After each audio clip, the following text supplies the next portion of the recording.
రామనారాయణ గారు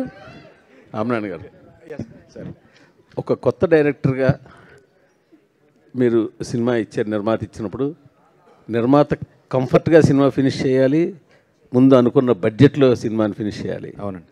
అలా జరగలేదు ఈ సినిమాకి అని అంటే మీరు ఏమంటారు? లేదండి, 100% జరిగింది.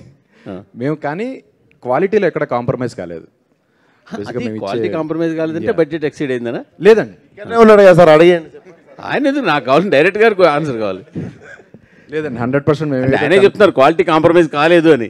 అంటే అవ్వకూడదు అనేది తీసాం కదండి. యాక్చువల్లీ అంతకు ముందు సినిమా భగవంత్ కేసరి, ఆ స్టాండర్డ్స్ మెయింటైన్ చేయాలి కదా. భగవంత్ కేసరి స్టాండర్డ్ ఎలా మెయింటైన్ చేస్తారు?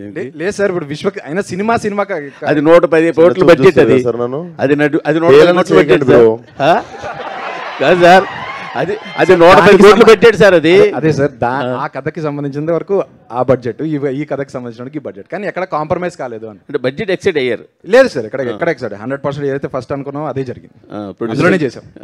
ప్రొడ్యూస్ కంఫర్టబుల్ లేదని చేశారంటారు. అది కంఫర్టబుల్గా ఉన్నారు లేదు అన్నాడు, ఆయన హ్యాపీగా ఉన్నారు లేదు అది చెప్పట్లేదు. విశ్వ గారు చెప్పండి సార్. కంఫర్టబుల్ అయింది సార్.